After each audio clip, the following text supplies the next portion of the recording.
देखिए, दो इम्पोर्टेंट मुद्दे हैं जिसके बारे में डिस्कस करेंगे, और एक एक थोड़ा सा अर्जेंट उसमें कंसिडरेशन ज़रूरी है, बिकॉज़ आज उसके बारे में बात हुई है और आज वो चीज़ें डिस्कस हुई हैं।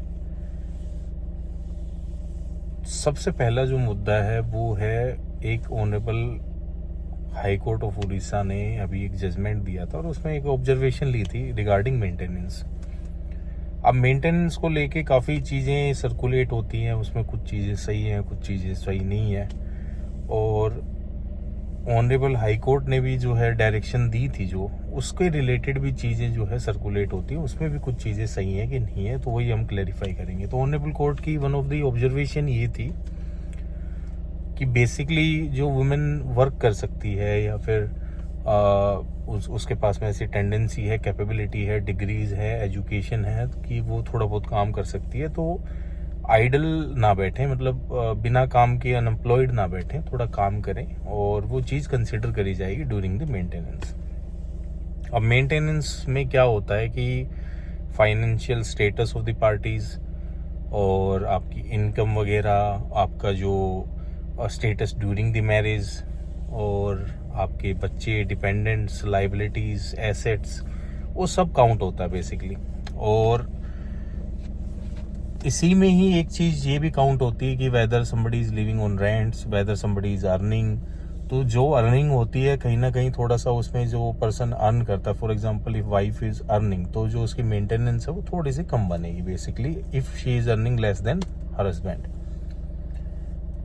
अब इसमें बहुत सारे फैक्टर्स हैं basically, it is not a static thing, ये थोड़ी डायनेमिक चीज़ है।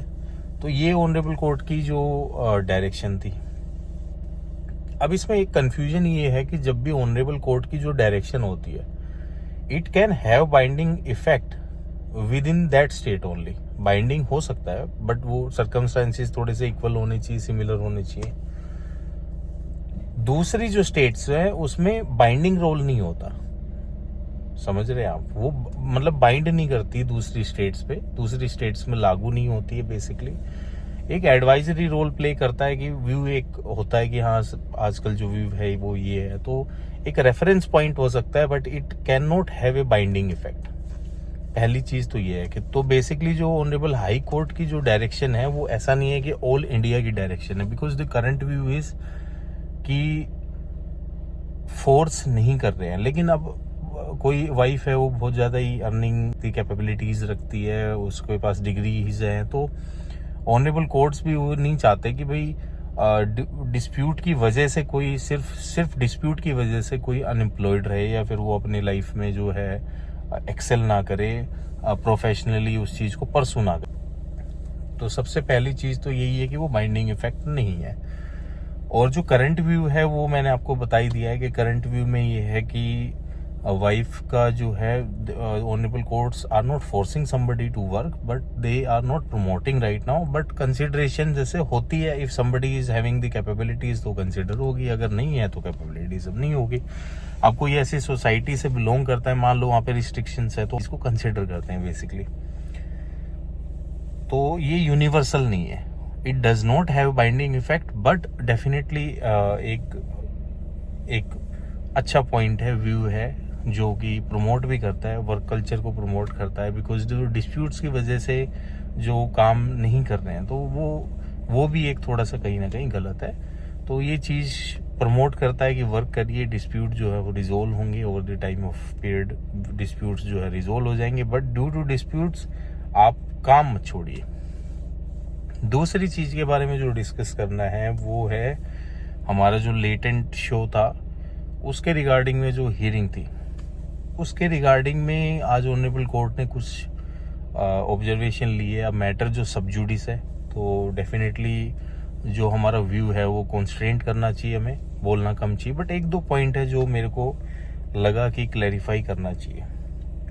मैं जब ऑनलाइन जैसे स्क्रॉल कर रहा था, तो I have seen some of the points, जिसमें कि एक में लिखा हुआ था ह्यूज सेटबैक फॉर रणबीर, कि उन्होंने पासपोर्ट वगैरह जमा करना है, या कि ह्यूज सेटबैक फॉर रणबीर की भी उसको रिलीफ नहीं मिला। तो बेसिकली जो उनकी पेटिशंस थी वो मैटर सब जुडिस है, मैं कंस्ट्रेंट करूँगा, लेकिन जस्ट फॉर द अवेयरनेस की जो पेटिशन थी वो ये थी कि जो मल्टीपल जगह पे जो FIRs हो रही हैं या मल्टीपल जगह पे जो कंप्लेंट्स हो रही हैं उनको क्लब कर दिया जाए, because it is inconvenient for somebody जो मल्टीपल जगह पे जाए और जवाब दे। जवाब तो एक ही देना है। तो पेटिशन ये थी कि उनको क्लब कर दिया जाए।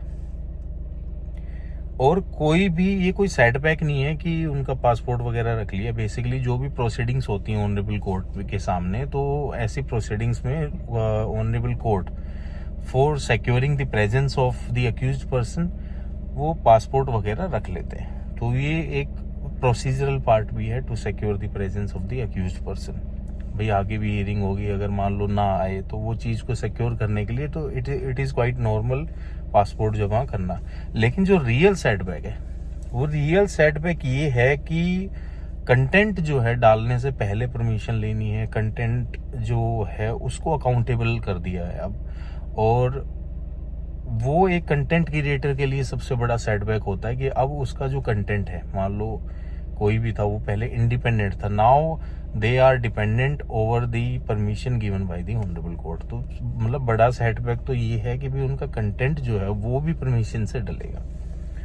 और दूसरा जो इस चीज को लेके जो सबसे बड़ी एक डेवलपमेंट है वो ये है कि जो OTT प्लेटफॉर्म्स थे या फिर जो आपके यूट्यूब्स थे या यूट्यूब चैनल थे, उनका जो कंटेंट था वो अब थोड़ा कहीं ना कहीं एक अकाउंटेबल किया जाएगा। एक फेयर जो उनके लिए गाइडलाइंस बनाई जाएंगी कि कंटेंट्स ऐसे या फिर उनको कॉन्स्ट्रेंट तो नहीं बोलेंगे, कॉन्स्ट्रेंट के लिए तो नहीं, बट एक अकाउंटेबिलिटी सेट करने के लिए there will be some norms.